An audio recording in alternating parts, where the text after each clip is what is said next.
Praise the lord. ఈరోజు ఈ ఆదివారం కొరకు మనకు ఏర్పాటు చేయబడిన పాఠ్యాంశమును చూసినట్లయితే, పెంతెకొస్తు తర్వాత 18వ ఆదివారము మానసిక సమస్యలు కలిగిన వారి సంరక్షణ ఆదివారము, వైకల్యము, సంరక్షణ మరియు గౌరవనీయత. ఇచ్చిన బైబిల్ పాఠనములు చూసినట్లయితే 2వ సమూయేలు గ్రంథము 9వ అధ్యాయము 1 నుంచి 18 వచనముల వరకు. 2వ సమూయేలు గ్రంథము 9వ అధ్యాయము 1 నుంచి 13 వచనముల వరకు. 2వ పాఠంగా అపొస్తలుల కార్యముల గ్రంథము 9వ అధ్యాయము 32 నుంచి 35 వచనముల వరకు. 3వ పాఠంగా మార్కు సువార్త 3వ అధ్యాయము 1 నుంచి 6 వచనముల వరకు. ఉత్తర ప్రత్యుత్తర పాఠ్యభాగముగా కీర్తనల గ్రంథము 146వ కీర్తన. మొదటిగా బైబిల్ పఠనాన్ని చదువుకుందాము. పరిశుద్ధ గ్రంథము నుండి పరిశుద్ధుడైన మార్కు రాసిన సువార్త 3వ అధ్యాయము 1 నుంచి కొన్ని వచనములు చదువుకుందాము. సమాజ మందిరములో ఆయన మరలా ప్రవేశింపగా అక్కడ ఓచి చేయగలవాడు ఒకడుండెను. అచ్చట వారు ఆయన మీద నేరము మోపవలనని ఉండి విశ్రాంతి దినమున వారిని స్వస్థపరచునేమో అని ఆయనను కనిపెట్టుచుండిరి. ఆయన, నీవు లేచి మధ్యను నిలువమని ఓచి చేయగలవానితో చెప్పి వారిని చూచి, విశ్రాంతి దినమున కీడు చేయుట ధర్మమా, మేలు చేయుట ధర్మమా, కీడు చేయుట ధర్మమా, ప్రాణరక్షణ ధర్మమా, ప్రాణహత్య ధర్మమా అని అడిగెను. అందుకు వారు ఊరుకుండిరి. ప్రార్థన చేసుకుందాం. మహోన్నతుడును మహాగణుడను సకల ఆశీర్వాదాలకు కారణభూతుడైన తండ్రి, పరిశుద్ధాత్మదేవ, దయగల దేవ, ఇదిగోనైనా కొద్ది మాటలు నైనా ఈరోజు వాక్యానుసారముగా మేము ధ్యానించుకోవటానికి నీ కృపాశక్తిని మాకు అనుగ్రహించి, మరి దివ్యాంగులను మేము ఏ విధంగా సంరక్షించాలి, వారిని ఏ విధంగా గౌరవంగా చూడాలని మీరు ఇచ్చిన మరి ఈరోజు ఇచ్చిన అంశము కొరకు మీకు వందనాలు చెల్లించుకుంటూ, కొద్ది నిమిషాలు ధ్యానించుకోవడానికి నీ కృప, నీ ప్రసన్నత, నీ పరిశుద్ధాత్మ శక్తి మా అందరి మీద ఉంచమని అడుగుతూ, మీరే మహిమ ఘనత సమస్త ప్రభావాలు పొందుకోమని నజరేయుడైన యేసుక్రీస్తు నామమున అడిగి వేడుకుని ప్రార్థిస్తున్నాము తండ్రి. Amen, amen, amen. ఈరోజు ఇచ్చిన మనకి అంశాన్ని చూసినట్లయితే, మరి వైకల్యం అంటే ఏంటంటే, మరి చాలామంది కూడా మనము చూస్తూ ఉంటాము. వైకల్యం అంటే అంగవైకల్యం. వీళ్ళు ఎలా అంటే, కొంతమంది పుట్టుకతోనే అంగవైకల్యంగా పుట్టిన వారిని మనము చూస్తూ ఉంటాము. కొంతమంది ప్రమాదాలు చేస్తూ, మరి ప్రమాదాలు జరిగినప్పుడే కానీ, మరి ఏదన్నా విషయం మళ్ళీ ప్రమాదాలు అకస్మాత్తుగా జరిగినప్పుడు కానీ వారు కొన్ని అవయవాలు కోల్పోవడం వల్ల అప్పుడు వాళ్ళు అంగవైకల్యంగా కలిగిన వారిగా చూస్తూ ఉంటాము. కొంతమంది ఏంటంటే, మరి మానసికంగా కూడా వాళ్ళు అంటే మనుషులైతే ఎదుగుతారు, కానీ వారు మానసికంగా ఈ మైండ్ అనేది ఎదగదు. కాబట్టి మానసికంగా ఉన్నవారిని కూడా, అలాంటి వారిని కూడా, మరి ఈ విధంగా ఉన్నవారిని కూడా అంగవైకల్యం కలిగిన వారిగానే మరి లెక్కలో చేర్చారనమాట. ఆ విధంగా మరి మన సిఎస్ఐ ఆల్మానిక్లో కూడా ఈ ఆదివారము ఇచ్చిన అంశాన్ని చూసినట్లయితే చాలా మరి గొప్ప అంశంగా మనం చెప్పుకోవచ్చు. ఎందుకంటే వీళ్ళకంటూ ఒక గుర్తింపు అనేది ఉండాలి. అంగవైకల్యం కలిగిన వారికి ప్రభుత్వం కూడా కొన్ని రాయితీలనిచ్చి వీరికంటూ ఒక రిజర్వేషన్ కల్పించి, మరి ఉద్యోగాలలోనే కానీ, మరి వృద్ధులైనప్పుడు వారికి పెన్షన్లే కానీ, ఆ విషయాల్లో ఇంకా చాలా మరి కొన్ని విషయాల్లో మనం వీళ్ళని ఎక్కువగా మరి ప్రభుత్వమే కానీ సమాజమే కానీ గుర్తించడం అనేది మనము చూస్తూ ఉంటాం. ఎందుకంటే అలా గౌరవించడం కూడా మరి వాళ్ళు చేసుకున్న పాపం కాదు. కాబట్టి కొన్ని విషయాలు బట్టి వాళ్ళు మరి ప్రమాదం వస్తే కానీ, మరి అలా కొన్ని విషయాల్లో వాళ్ళు మరి అయిపోయి వారి అవయవాలను కోల్పోయి వాళ్ళు మరి అంగవైకల్యం కలిగిన వారిగా ఉండటం మనం చూస్తూ ఉంటాము. ఇలాంటి వారిని మరి సంరక్షించాలి, వారిని గౌరవించాలి. అలాంటి వారితో ఏ విధంగా సంరక్షించాలి, ఏ విధంగా గౌరవించాలి అని మనం చూసినట్లయితే బైబిల్ గ్రంథంలో కూడా అనేక మంది ఈ విధంగా కలిగిన వారిని మనము చూస్తూ ఉంటాము. ప్రమాదం శాస్తూ మరి అంగవైక్యం కలిగిన వారిని చూస్తాము. పుట్టుకతోనే అంగవైక్యం కలిగిన వారిని చూస్తాము. అంగవైకల్యం కలిగిన వారు వ్యక్తులలో మనం చూసినట్లయితే వారిని మనము ప్రేమించాలి, వారిని గౌరవించాలని కూడా చూస్తూ ఉంటున్నాం అన్నమాట.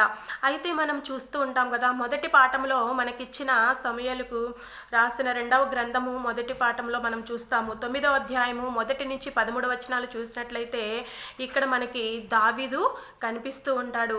ఈయన రాజు ఏ విధంగా అయ్యే విషయం అందరికీ మనకి తెలిసిన విషయమే. ఈయన రాజవంశము కాదు, కానీ ఈయన రాజు అయ్యాడు. సౌలు తర్వాత రాజు అవ్వాల్సింది ఎవరంటే సౌలు యొక్క కుమారుడైన యోనాతాను రాజు అవ్వాలి. కానీ యోనాతాను రాజు అవ్వకోకుండా మరి ఎవరయ్యారంటే దావీదు రాజు అయినట్లు మనము చూస్తూ ఉంటాము. దేవుని దృష్టిలో కూడా కొన్ని ప్రణాళికలు అనేవి కొన్ని మరి జరుగుతూ ఉంటాయి కాబట్టి వాటిని మనము అంగీకరించవలసినదే.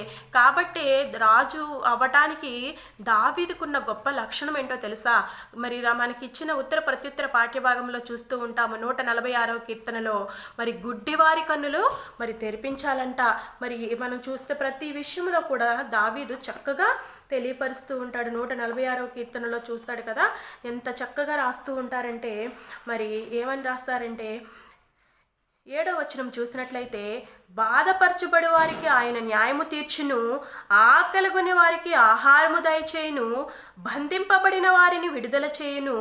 యెహోవా గుడ్డివారి కన్నులు తెరవజేయువాడు, యెహోవా కృంగిన వారిని లేవనెత్తివాడు. చూసారండి, బంధింపబడిన వారిని అంట విడుదల పీస్తాడంట, గుడ్డివారి కన్నులు తెరవజేస్తారంట, మరి ఆకలిగొనిన వారికి ఆహారం పెడతారంట. ఇది చూసినట్లయితే దావీదు విషయంలో ఇది జరిగిందండి.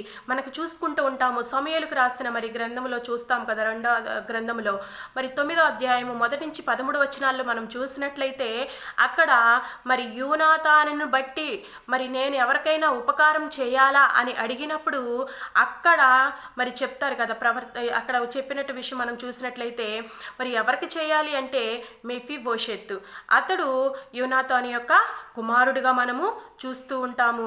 యోనాతానును బట్టి మరి నేను ఏం చేయాలంటే ఉపకారము చేయటానికి మరి ఎవరైనా ఉన్నారా అని అడిగినప్పుడు చాలా ఆశ్చర్యం వేస్తుందండి. ఆయన రాజు అయ్యి ఉండి కూడా మరి ఏ విధంగా చెప్తున్నాడో చూడండి. యోనాతానును బట్టి నేను ఉపకారము చూపుటకు సౌలు కుటుంబంలో ఎవడైనా కలడా అని దావీదు అడిగెను. సౌలు కుటుంబంలో సేవకుడగు షీబాయను ఒకడుండగా వారు అతనిని దావీదు నొద్దకు పిలువనిపించిరి. రాజు సీబావు నీవే కదా అని అడగగా అతడు నీ దాసుడనైన నేనే సీబాను అనెను. రాజు యెహోవా నాకు దయచూపినట్లుగా నేను ఉపకారము చేయుటకు సౌలు కుటుంబంలో ఎవడైనా మరి ఒకడు శేషించి ఉన్నాడా అని అతని అడుగగా యోనాతానుకు కుంటికాళ్ళు గల కుమారుడు ఉన్నాడని రాజుతో మనవి చేశాను. ఎవరుకున్నారంటండి?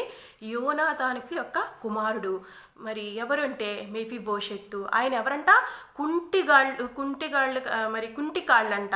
ఆ కుంటికాళ్ళు కూడా ఎక్కడైనాయి అంటే అతనికి మరి 5 ఏళ్ల వయసు ప్రాయంలో మనము చూస్తూ ఉంటాం కదా. ఆయన 5 ఏళ్ల వయసు ప్రాయంలో కూడా మరి ఆయన పరిగెత్తుకుంటూ వెళుతూ ఉన్న సమయంలో మనకి సమూయేలుకు రాసిన 2వ గ్రంథము మరి 4వ అధ్యాయంలో మనము ఇవన్నీ చూస్తూ ఉంటాము. 4వ అధ్యాయము 4 నుంచి మనం చూసినట్లయితే ఇక్కడ ప్రమాదం ఏ విధంగా జరిగిందో కూడా మరి మనకు చూస్తూ ఉంటే 4వ అధ్యాయము 4వ వచనంలో చూసినట్లయితే సౌలు కుమారుడగు యోనాతానునకు కుంటివాడు కుమారుడు ఒకడుండెను. ఇజ్రాయేలు నుండి సౌలును గురించియు యోనాతానును గూర్చియు వర్తమానము తెచ్చినప్పుడు వాడు 5 ఏండ్ల వాడు.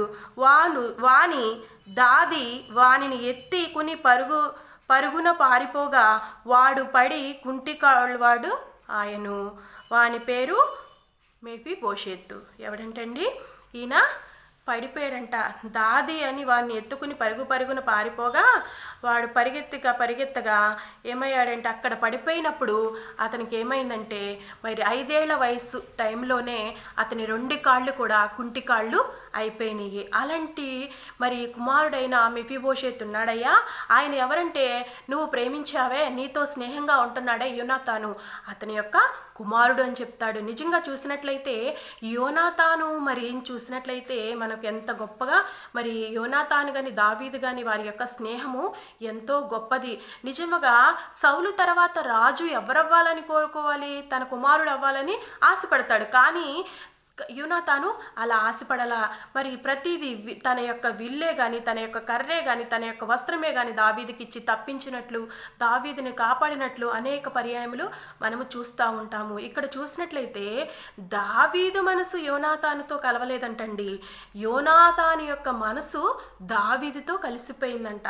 చూసారా, అతని మనసు, యోనాతాను మనసే దావీదుతో కలిసిపోయింది. అంటే అతనే దావీదు మనసు ఏ విధంగా ఉందో గ్రహించుకుని దావీదుకు తగ్గట్టుగా దావీదు మనసునికి కలిసిపోయినట్లుగా యోనాతాను ప్రవర్తించాడు. కాబట్టే మరి దావీదు కూడా చివరి కాలం వరకు కూడా యోనాతానుని మర్చిపోనట్లు మనము చూస్తూ ఉన్నాము. నిజమే, మరి అలాంటి కుంటిగాళ్ళు గల మరి వ్యక్తిని మర్చిపోకుండా దావీదు తన భోజనము బల్ల దగ్గరే కూర్చోబెట్టుకుని మరి ఎంత ఆశ్రయం ఇచ్చాడో అదంతా ఒక మనకి తెలిసిన కథయే. నిజమే, కాబట్టి అంత గొప్ప మరి కార్యము చేసిన మరి అలాంటి గొప్ప మరి కుంటికాళ్ళు వాడే కదా, ఏమైందిలే వదిలేస్తే పోలా అనుకోకుండా దావీదు ఎంత గొప్ప సహాయము చేశాడో కదా, మరి ఉపకారం చేశాడు. మరి అంతేకాదు, బాధింపబడిన వారిని, బంధింపబడిన వారిని మరి విడుదల చేసే గొప్ప మరి మనసున్న ఒక వ్యక్తిగా దావీదు ఉన్నాడు. కాబట్టే యేసుక్రీస్తు ప్రభువారు కూడా, యెహోవా దేవుడు కూడా ఏం చెప్పాడంటే నా ఇష్టానుసారుడు, నా హృదయానుసారుడు అని దావీదు గురించి కూడా ఒక గొప్ప సాక్ష్యము మనము వింటూ ఉన్నాము. అదేవిధంగా మనం చూస్తూ ఉన్నట్లయితే నిర్గమకాండము 4వ అధ్యాయం, నిర్గమకాండము 4వ అధ్యాయము 11వ వచనంలో చూసినట్లయితే ఇక్కడ యెహోవా మానవులకు నోరిచ్చినవాడు ఎవడు? మూగవానినే గాని, చెవిటివానినే గాని, దృష్టి గలవానినే గాని, గ్రుడ్డివానినే గాని పుట్టించినవాడు ఎవడు? యెహోవానైనా నేనే కదా. మరి తెలియపరుస్తున్నారు కదా, ఏమని తెలియపరుస్తున్నారంటే యెహోవానైనా నేనే కదా. ఇక్కడ మోషే సంభాషణ అంతా మనం చూస్తూ ఉంటాము. అయ్యా, నేను ఇశ్రాయేలు జనాంగాన్ని విడిపించడానికి మీరు వెళ్ళమంటున్నారు, కానీ ఆ ఫరో రాజు ఎదుట నేను నిలబడి మాట్లాడడానికి నా నోరు సరిపోదు, నేను నోటి మాంద్యం కలిగిన వాడును, నాలిక మాంద్యం కలిగిన వాడును అని యెహోవాతోనే తెలియపరుస్తుంటే యెహోవా దేవుడు తెలియపరిచాడు అనమాట. ఏమనంటే మానవునికి నోరిచ్చిన వాడిని ఎవరయ్యా? మీకు గుడ్డివానినే కానీ, చెవిటివానినే కానీ, మోగవానినే కానీ కలగజేసిన వారు ఎవరు? నేనే కదా అని యెహోవా దేవుడు తెలియచేసినప్పుడు నీ వెళ్ళు, నేను నీకు తోడుగా ఉంటానని మోషేని మరి ఇశ్రాయేలు జనాంగాన్ని విడిపించడానికి ఐగుప్తు దేశానికి ఫరో రాజు ఎదుటకు అహరోనుని తోడిచ్చి మరి పంపినట్లు మనము చూస్తూ ఉంటాము. నిజమే కదా, దేవుడైన యెహోవానే కొన్ని మరి ఒక్కొక్కరికి ఒక్కొక్క మరి కొన్ని ముళ్ళులు అనేవి పెడుతూ ఉంటారు. కాబట్టి మనము ప్రశ్నించడానికి అధికారం అనేది లేదు. కాబట్టి అక్కడ కూడా మనము చూస్తూ ఉంటాము. మరి అక్కడ కూడా దేవుడు ఎంతగానో గొప్పగా వాడుకున్నాడు. ఆయన నోటి మాంద్యమును బట్టి ఎందుకు పనికిరాడు కదా అని వదిలేశాడా? లేదు. ఎందుకంటే గొప్ప నాయకుడు, నా ఇల్లంతటిలో నమ్మకమైన వాడను అన్నట్టుగా ఉండి తన వయసు అంట, తన దృష్టి, తనకు 120 సంవత్సరాలు వచ్చినప్పుడంట తన దృష్టి తొలగలేదు, తన మరి కంటి చూపు కూడా మరి ద్వితీయోపదేశకాండంలో మనము మరి 34వ అధ్యాయంలో మనం చూస్తాము. ఆయన నోటి మాంద్యం తగ్గలేదు, ఆయనకి దృష్టి కూడా తగ్గలేదంట. మనం చూస్తూ ఉన్నట్లయితే అంత గొప్ప మరి నాయకుడిగా ఉన్నాడని మోషే గారిని మనము చూసుకోవచ్చు. అంత గొప్ప నాయకుడిగా ఉన్న మోషేని దేవుడు ఏర్పరచుకోలేదా? చిన్న వాటికి మనము బాధపడిపోతూ ఉంటాము. చిన్న మరి సాకులు చెబుతూ మనము మరి వదిలేస్తూ దేవుని పరిచర్యను చేయడానికి వెనకబడుతూ ఉంటాము. కానీ దేవుడు వాడుకోవాలనుకుంటే నీకు ఏది ఉందో, నీకు ఏది కనపడుతుందా, ఏది మాట్లాడగలవా, లేదా నీకు చెయ్యుందా, నోరుందా, లేదా నీకు ఏ పనిలో నువ్వు మరి బలహీనంగా ఉన్నా సరే దేవుడు ఇష్టమైతే వాడుకుంటాడంట. నిజమే కదా, అంత గొప్ప దేవుడు మనకి కలిగి ఉన్నాడంటే మనము ఎంతగానో దేవుణ్ణి స్తుతించాలి. ఇప్పుడు రోజుల్లో మనం కూడా చూస్తూ ఉంటాము. మరి గవర్నమెంట్ వారు కూడా వీళ్ళు మరి అంగహీనులని ఏమని పిలుస్తారంటే, అంగవైకల్యం కలిగిన వారిని ఏమని పిలుస్తారంటే అంగవైకల్యం కలిగిన వారిగా అని పిలవకోకుండా వారికి ఒక పేరంటూ చక్కగా పెట్టారు. ఏంటంటే దివ్యాంగులు అంటే మరి దేవుడే మరి వాళ్ళకి ఏంటంటే మరి అది వాళ్ళంతటికి వాళ్ళు రాలేదు, కానీ మరి వాళ్ళు దేవుడే వాళ్ళని అలా చేశాడు కాబట్టి అది వారి తప్పిదము కాదు. కాబట్టి అందుకని వాళ్ళు దివ్యాంగులు అంటే మంచివాళ్ళు, వాళ్ళకంటూ ఏమీ తెలియదు అని చక్కగా దివ్యాంగులు అంటే అన్నట్టుగా చక్కగా పిలవటం మనము చూస్తూ ఉంటాము. కాబట్టి ఈ రోజుల్లో మనం కూడా మరి ఎవరైనా అంగవైకల్యం కలిగిన వారిని ఎక్కడ కనపడినా సరే, మరి కుంటివారే కానీ గుడ్డివారే కానీ మరి లేదా పక్షవాయువు గల వారినే కానీ మరి చాలా మనం బైబిల్ గ్రంథంలో అనేక మంది వారిని మరి యేసుక్రీస్తు ప్రభువారు స్వస్థపరిచినట్లు మనము చూస్తూ ఉంటాము. అదేవిధంగా మనకిచ్చిన 2వ పాఠంలో అపొస్తల కార్యముల గ్రంథము 9వ అధ్యాయము 32 నుంచి 35 వచనాల వరకు మనం చూసినట్లయితే ఇక్కడ 8 ఏండ్ల నుండి మరి అక్కడ పక్షవాయువు కలిగిన వ్యక్తి ఐనయ్య అనే వ్యక్తి ఉన్నాడు. పక్షవాయువు చేత బాధపడుతూ ఉన్నప్పుడు పేతురు వారిని ముట్టి స్వస్థపరిచినట్లు మనము చూస్తూ ఉంటాము. ఇక్కడ మనకు అదే విధంగా మనం చూస్తూ ఉంటాము. మార్కు సువార్త 2వ అధ్యాయంలో చూస్తాము, పక్షవాయువు కలిగిన వారిని బాగు చేయటం మనము చూస్తూ ఉంటాము. మార్కు సువార్త 3వ అధ్యాయంలో చూస్తే ఎండిపోయిన చెయ్యిని బాగు చేయటం మనము చూస్తూ ఉంటాము. మరి నత్తిగా వాలిని గలవారిని బాగు చేయటం చూస్తూ ఉంటాము. ఈ విధంగా చూస్తూ ఉంటే కుష్టి వ్యాధి గలవారిని బాగు చేయటం చూస్తూ ఉంటాము. ఈ విధంగా చూస్తే అనేక మందిని మనము బైబిల్ గ్రంథంలో యేసుక్రీస్తు వారు స్వస్థతలు ఎన్నో చేశారు. ఆ విధంగా మనం చెప్పుకుంటూ వెళితే మరి యేసుక్రీస్తు ఎంత గొప్ప మందిని మరి ఎంతో మందిని కూడా ఆయన మరి రక్షించినట్లుగా మనము చూస్తాము. చిన్న మరి ఒక దావీదు యెరికో పట్టణంతో యేసుక్రీస్తు ప్రభువారు యెరికో పట్టణంలో వెళుతూ ఉన్న సమయంలో అక్కడ మరి ఒక గుడ్డివాడు ఉంటాడు. మరి పిలుస్తాడనమాట. ఏమంటే మరి బర్తలోమయ్య అని ఒక గుడ్డివాడు పిలుస్తాడు, దావీదు కుమారుడా నన్ను కరుణించుమని కేకలు వేస్తున్న సమయంలో అక్కడ ఆగిపోయి ఆయనకు చూపినిచ్చారంట. అదేవిధంగా మరి ఇంకొక చోటను చూసినట్లయితే మరి సువార్తల్లో మనం చూస్తూ ఉంటాం కదా, మరి పుట్టి గుడ్డివానిగా ఉన్న వాడిని చూసి వీళ్ళు కన్నవారు చేశారయ్యా, వీడు గుడ్డివాడిగా పుట్టడానికి కారణం ఏమిటి అని యేసుక్రీస్తు ప్రభువారిని అడిగినప్పుడు వీరి కన్నవారైనను పాపం చేయలేదు, కానీ యేసు యొక్క మరి క్రియలు ప్రత్యక్షం అవటానికే వీడు పుట్టి గుడ్డివానిగా పుట్టాడు అని చెప్పి ఆయనను బాగు చేసినట్టుగా కూడా మనము చూస్తూ ఉంటాము. అలాగే మరి 18 సంవత్సరాల నుండి మరి నడువంగిపోయిన స్త్రీని బాగు చేసినట్లు చూస్తాము. అదేవిధంగా 38 సంవత్సరాల నుండి బెతెస్దా కోనేటి దగ్గర మరి పడి ఉన్న రోగిని లేవనెత్తినట్లు మనము చూస్తూ ఉంటాము. ఈ విధంగా చూసినట్లయితే అనేక విషయాలలో యేసుక్రీస్తు ప్రభువారిని మరి దివ్యాంగులైన వారిని అక్కున చేర్చుకున్నట్లుగా మనము చూస్తాము. అంటే అంగవైకల్యం కలిగిన వారిని అక్కున చేర్చుకున్నట్లుగా మనము చూస్తాము. వారిని స్వస్థపరిచినట్లుగా, వారి కోసము మరి నేను వచ్చాను విడిపించడానికి, మరి వారి కన్నులు తెరవజేయడానికి వచ్చినట్లుగా చూస్తూ ఉంటాం. అయితే ఇక్కడ ఒక విషయం నేను చెప్పాలని ఆశపడుతున్నా. వీరందరూ కూడా అవయవాల వల్ల బలహీనలైపోయి, అవయవాల వల్ల కుంటివారి అయిపోయి గుడ్డివారైపోయి ఉన్నారు. కానీ మరి అన్ని అవయవాలు బాగున్నా సరే మరి ఒక్క విషయంలో మనము వైకల్యం కలిగి ఉన్నామండి. ఏంటంటారా?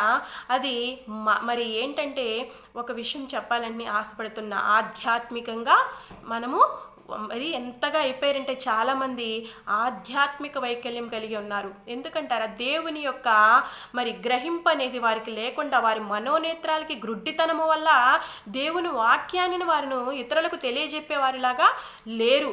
ఎలా ఉన్నారంటే కనులుండి కూడా వాళ్ళు దేవుని వాక్యాన్ని చదవలేకపోతున్నారు, నోరుండి కూడా వారు దేవుని వాక్యాన్ని ప్రచురం చేయలేకపోతున్నారు, మరి చేతులుండి కూడా దేవుని పనికి వాడలేకపోతున్నారు, కాళ్ళుండి కూడా దేవుని మందిరానికి రాలేకపోతున్నారు.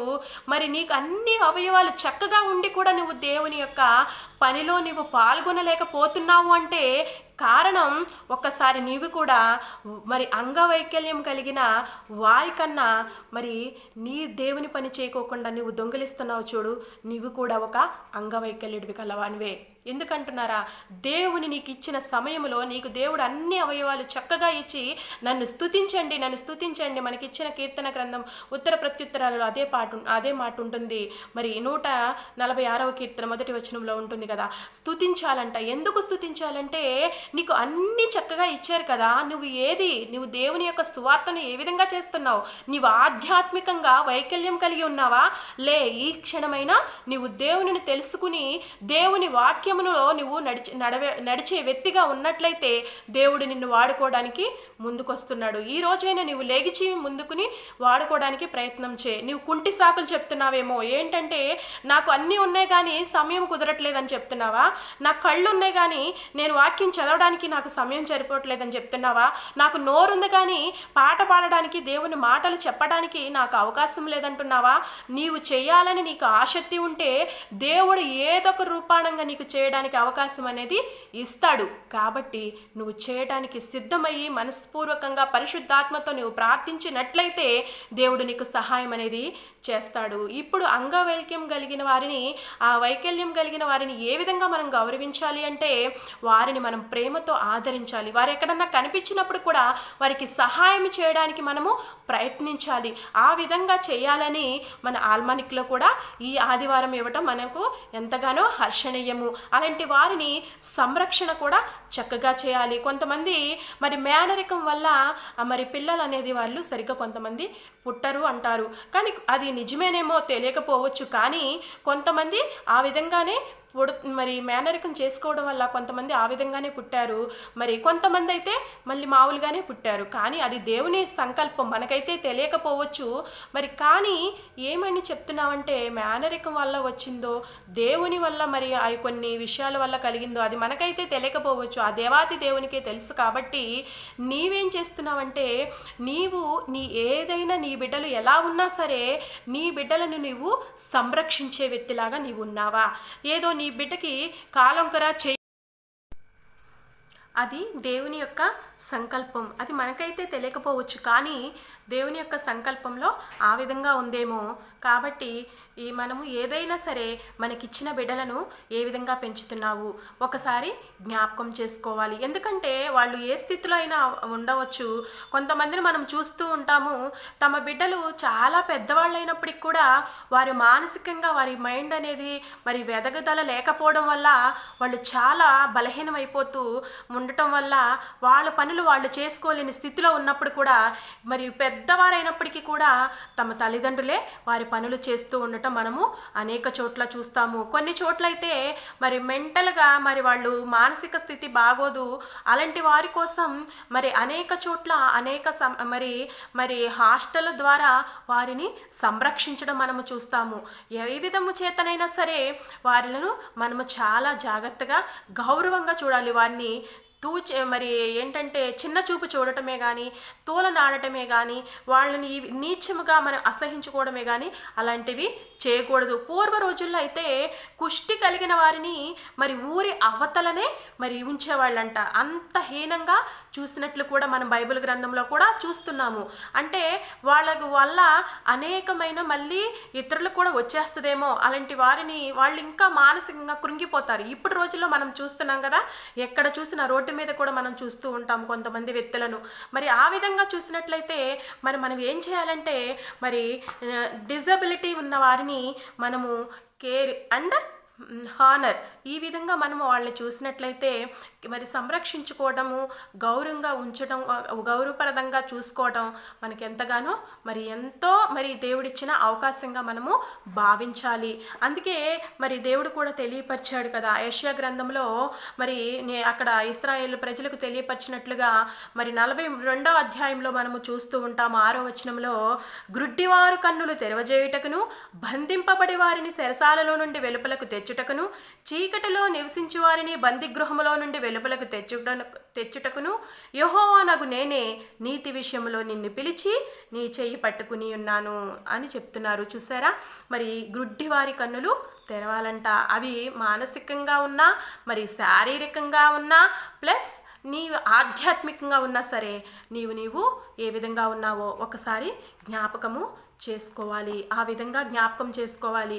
మనం చూసినట్లయితే మరి లూకాసు వార్తలో మనము చూస్తాము, అక్కడ కూడా ఇదే యేసుక్రీస్తు ప్రభువారు తెలియపరుస్తూ ఉంటారు కదా, మరి గుడ్డివారి కన్నులు తెరవచేయుటకును, బంధింపబడి వారిని విడిపించుటకును నేను వచ్చి ఉన్నాను అని లూకాసు వార్త 4వ అధ్యాయంలో కూడా మనము చూస్తూ ఉంటాము. అదేవిధంగా చూసినట్లయితే మరి లూకాసు వార్త 14వ అధ్యాయంలో మనం చూస్తూ ఉంటాము. ఇక్కడ 12 నుంచి 20 24 వచనాలు చూసినట్లయితే ఇక్కడ ఒక విందు చేయటానికి మరి విందుకు ఒక ఒక ఎవరు కనిపిస్తారు 16వ వచనంలో చూస్తాము. ఆయన అతనితో ఇట్లా నేను ఒక మనుషుడు గొప్ప విందు చేయించి అనేకులను పిలిపించెను. ఒక మనుషుడు ఉన్నాడంట, గొప్ప విందు చేయించాడు, అనేక మంది పెద్ద పెద్ద గొప్ప వారిని పిలిచాడు. కానీ అక్కడ అనేక మంది పిలిచిన వారిలో ఎవరు కూడా మరి పిలవడానికి ఆ విందు ఆరగించడానికి ఎవరు కూడా వెళ్ళడానికి ఇష్టపడక అనేక మరి కుంటి సాకులు చెప్పి తప్పించుకున్నారు. కానీ ఇక్కడ ఏం చేశారంటే మరి దేవుడు నిజంగా చూసినట్లయితే మరి నీవు నీ హృదయమును బట్టి మరి ఆ సమయంలో ఏమి చేయాలో అది దేవుడే చేస్తాడు. కాబట్టి ఆ విందు యొక్క మరి ప్రధాన అధికారికి ఏమైందంటే మరి అందరిని పిలిపించి చెప్పినప్పుడు ఎవరికి వాళ్ళే కుంటి సాకులు చెప్పేస్తుంటే అక్కడ మరి తన సైనికులు పిలిపించి చెప్తాడు కదా, నువ్వు వెళ్ళిపోయి ఎవరుంటే వాళ్ళని రాజమార్గంలోకి వెళ్ళిపోయి ఆ వీధుల్లోకి వెళ్ళిపోయి గుడ్డివారే కానీ కుంటివారే కానీ ఎవరుంటే వాళ్ళని తీసుకొచ్చి మరి పిలవబడిన వారు ఎవరు కూడా రాలేదు కాబట్టి మరి ఏర్పరచబడిన వారు ఎవరైతే ఉన్నారో వాళ్ళు ఎవరంటే చూసినట్లయితే మనం 13వ వచనంలో చూస్తాం కదా. అయితే నీవు విందు చేయించినప్పుడు బేదలను, అంగహీనులను, కుంటివాండ్లను, గ్రుడ్డివాండ్లను పిలువుము. నీకు ప్రత్యుపకారము చేయుటకు వారికేమీ లేదు కనుక నీవు ధన్యుడు వగుదువు. చూసారా, మనము చూస్తాం కదా, మనం ఏదన్నా ఉపకారం చేయాలి అంటే ఇప్పుడు ఒకరింటికి మనము ఏమన్నా తీసుకుని వెళితే రేపు వాళ్ళు మనకేమిస్తారా అని ఆశతో ఎదురు చూస్తాము. కానీ దావీదు అంత గొప్ప రాజు అయినప్పటికీ కూడా మెఫీబోషెతు దగ్గర ఏమీ లేదని తెలిసినప్పుడు కూడా మరి యోనాతానును బట్టి నేను ఉపకారము చేయుటకు ఎవరైనా ఉన్నారా, ఆ సౌలు కుటుంబీకులు ఎవరైనా ఉన్నారా అని షేబాను అడిగినట్లు మనము చూస్తాము. అదేవిధంగా ఇక్కడ చూసారా, మీరు ఎవరైనా ప్రత్యుపకారం చేయాలనుకుంటున్నారా, ప్రతిఫలము ఆశించొద్దు. అలాంటి వారికి చేస్తే మీకు పుణ్యమే, అంటే మీకు మంచి జరుగుతుంది. కానీ మరి ప్రతిఫలం ఆశించి చేస్తే అది మంచి జరగదు. కాబట్టి మీరు ఏ స్థితిలో ఉన్న ఎవరైనా సరే, ఎవరైనా మనకి వస్త్రహీనులుగా కనపడినప్పుడు వాళ్ళకి వస్త్రాలు ఇవ్వాలి, ఆకలి కొనిన వారికి మనము ఆహారము పెట్టాలి. మరి ఏ విధముగా వారు బాధల్లో ఉన్నారో మరి దిగంబరిగా ఉన్నప్పుడు వారికి వస్త్రాలు ఇవ్వాలి. అదే విధముగా హాస్పిటల్లో పడి ఉన్న వారిని, మరి రోగాలతో ఫాలో అయిన వారిని మనం ఏం చేయాలంటే మరి వాళ్ళకి ఏదో ఒక తగినంత సహాయము చేసే వ్యక్తులుగా ఉండాలి. అంతేగాని మనకి తోచిన వరకు ఏదో ఒక సహాయం చేసి వారిని సంరక్షించుకుంటూ వారిని గౌరవప్రదంగా చూసుకుంటూ వారి కోసం మనం ప్రార్థించే వ్యక్తుల్లాగా ఉండాలని కోరుకుంటూ మరి ఈ ఆదివారం కొరకు మనకు ఏర్పాటు చేయబడిన ఈ అంశాన్ని మనం చూసినట్లయితే మరి ఈ వైకల్యం కలిగి ఎంతమంది బాధపడుతున్నారో మానసికంగా కానీ శారీరకంగా కానీ ఆధ్యాత్మికంగా కానీ మరి ఏ విధంగా బాధపడుతున్నా సరే వారిని మరి సంరక్షించే విధంగా మన చుట్టుపక్కల ఉన్న పరిసరాలలో ఎవరు కనిపించినా సరే వారిని ఆదుకునే ఏదో మనకు తగినంత సహాయం చేసే వ్యక్తుల్లాగా ఉండాలి. ఈరోజు మనకి అన్ని అవయవాలు సరిగ్గా ఉన్నాయి అంటే మనకి దేవుడిచ్చిన కృప. కాబట్టి లేని వారిని మనము చిన్న చూపు చూడకోకుండా వారిని గౌరవిస్తూ వారిని నీకు చేయగలిగినంత సహాయం నువ్వు చేస్తూ వారిని మరి అనేక విషయాల్లో వారిని కూడా ప్రోత్సహిస్తూ మేమున్నాము అని వారిని కూడా మనం గౌరవిస్తూ వారికి సహాయం చేస్తూ వారిని ప్రోత్సహిస్తూ వారిని కూడా ముందుకు ఈ సమాజంలో నడిపించాలి. అంటే అంత గొప్ప గొప్ప పథకాలు కూడా అనేక మంది జాబుల్లో కానీ వారికి మరి ఏదన్నా వృత్తుల్లో ఏ విషయాల్లో కూడా వాళ్ళకి మరి హాస్పిటల్స్లో కానీ ఏ విషయాల్లో చూసినా వాళ్ళకంటూ ఒక గౌరవం అనేది ప్రభుత్వం కల్పించింది. నిజమే, ఈ రోజుల్లో మరి ఈ విధంగా కల్పించడం కూడా చాలా మరి హర్షణీయమే. ఆ విధంగానే మనుషులమైన మనము కూడా మన తోటి వారిని చూసినప్పుడు వాళ్ళు మనలాంటి మనుషులే కాబట్టి వారికి మనము ఏ విధంగా సహాయపడుతున్నాము అనేది ఒక్కసారి మనం పరిశీలన చేసుకుంటూ యేసుక్రీస్తు ప్రభువారు ఈ భూమి మీద తిరిగినంత కాలము కూడా ఆయన ప్రతి ఒక్కరిని స్వస్థపరుతూ అద్భుత కార్యములు చేస్తూ ఆయన అందరికీ తనకు ఎదురొచ్చిన వారినే కానీ మరి పక్షవాయువు గల వారిని మరి మోసుకొచ్చారంట. ఇంటి పెంకులలో నుంచి తీసి మంచాన్ని మరి పెంకులలో నుంచి మరి కిందకు దించారంట. నిజంగా ఎంత గొప్ప విశ్వాసమో చూసారా. అంత గొప్ప విశ్వాసం మోసుకొచ్చిన 4 మనుషులు కూడా మరి ఆ అంగవైకల్యం గల వారికి సహాయం చేశారు కదా. నిజమే. ఆ విశ్వాసాన్ని బట్టి కూడా దేవుడు అక్కడ యేసుక్రీస్తు ప్రభువారు అతని పాపాలు క్షమించి అతన్ని స్వస్థపరిచాడంట. నిజమే. ఈ రోజుల్లో నువ్వు ఏవైనా సహాయం చేయాలనుకుంటున్నావో ఆ సహాయం చేస్తూ యేసుక్రీస్తు ప్రభువారు వలె నీవు కూడా జీవిస్తూ మంచిగా ఉన్నప్పుడు యేసుక్రీస్తు చెప్పారు కదా, మీరు నన్ను పోలి మరి నడుచుకోండి, నేను క్రీస్తుని పోలి నడుచుకున్నా, మీరు నన్ను పోలి నడుచుకోండి అని పౌలు చెప్పాడు. పౌలులాగా మనం కూడా ఆయనను పోలి క్రీస్తును పోలి నడుచుకుంటూ మరి మన వలె చేయబడిన మనుషులను మనం గౌరవించుకుంటూ వారిని సంరక్షించే వ్యక్తుల్లాగా ఉండాలని కోరుకుంటూ మరి అనేక మందిని మనము అంగవైకల్యం కలిగిన వారిని బైబిల్ గ్రంథంలో చూపించవచ్చు, కానీ మనకి అంత సమయం అయితే లేదు. కాబట్టి కొన్ని మాటలే మీ ముందు నేను పెట్టాలని ఆశపడుతున్నాను. కాబట్టి మరి ఈ కొద్ది మనకిచ్చిన ఈ వాక్యాలలో మరి దేవుడు మనకిచ్చిన ఈ పాఠాలలో మీకు తెలియజేయడానికి ఎంతగానో సంతోషిస్తూ మరి ఈ విషయం గురించి నేను తెలియజేయడానికి ఆనందపడుతూ ఈ కొద్ది మాటలు యేసుక్రీస్తు నామమున ముగిస్తున్నాను. Praise the lord. ఆమేన్.